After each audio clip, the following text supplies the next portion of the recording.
नमस्कार, मैं हूं अंजलि और आप देख रहे हैं न्यूज टुडे। तो चलिए शुरुआत करते हैं आज की प्रमुख खबर से। देश में मनाए जा रहे 75वें आजादी का अमृत महोत्सव का संदेश देने के लिए सशस्त्र सीमा बल द्वारा 25 अगस्त को असम की भूटान सीमा से चलकर 2 अक्टूबर दिल्ली के राजघाट तक जाने वाली साइकिल यात्रा बल्लभगढ़ पहुंची, जहां सैनिक बैंड, फूल मालाओं तथा ढोल नगाड़ों के साथ साइकिल यात्रा का जोरदार स्वागत किया गया। साइकिल यात्रा का स्वागत करने के लिए फरीदाबाद जिला उपायुक्त जितेंद्र यादव और सैकड़ों लोग मौजूद रहे। अब यह साइकिल यात्रा बल्लभगढ़ में विश्राम करेगी और 2 अक्टूबर को दिल्ली के राजघाट पर पहुंचकर इस साइकिल रैली का समापन होगा। डिप्टी कमिश्नर और अग्रवाल समाज की देखरेख में बल्लभगढ़ की अग्रवाल धर्मशाला में साइकिल यात्रा विश्राम करेगी, जहां रहने और खाने पीने का उचित प्रबंध किया गया है। हरिप्रकाश सशस्त्र सीमा बल के कमांडर का कहना है कि इस यात्रा में 85 साइकिलिस्ट हिस्सा ले रहे हैं। भूटान सीमा से 25 अगस्त से शुरू की गई यात्रा अलग अलग शहरों से होकर दिल्ली पहुंच रही है। आज उनका नाइट स्टे बल्लभगढ़ में हो रहा है। यहां से वे दिल्ली के लिए निकलेंगे। कमांडर ने कहा कि हर जिले में शहीद हुए सैनिकों के सम्मान में उनके परिवारों से मुलाकात कर उन्हें सम्मानित भी कर रहे हैं। इसके साथ ही ऐतिहासिक स्थलों जो सेना से जुड़े हुए हैं वहां भी पहुंचकर शहीदों को श्रद्धांजलि दी जा रही है।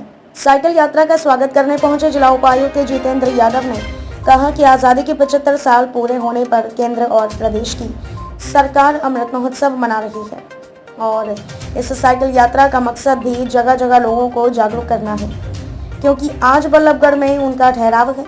इसीलिए यहाँ उनके रहने से लेकर उनकी सुरक्षा के सभी इंतजाम किए गए हैं। कमिश्नर साहब, आज साइकिल यात्रा पहुंची है बल्लभगढ़। ये कौन सी साइकिल यात्रा, क्या कुछ इसका मुख्य उद्देश्य है? देखिए, आज़ादी की 75वीं वर्षगांठ पर पूरा भारतवर्ष अमृत महोत्सव के तौर पर मना रहा है। वही जो सशस्त्र सीमा बल जो कि भारत और नेपाल बॉर्डर को गार्ड करती है, ये साइकिल रैली इसी अमृत महोत्सव का एक हिस्सा है। ये साइकिल रैली 25 अगस्त को जो हमारा सुदूर पूर्व सीमांत मुख्यालय है तेजपुर आसाम में, जो भूटान बॉर्डर पे लगता है, वहाँ से ये शुरू की थी और लगभग 2400 किलोमीटर की दूरी तय कर ये 2 अक्टूबर को राष्ट्रपिता महात्मा गांधी की पुण्य जयंती को राजघाट पर इसका समापन होगा।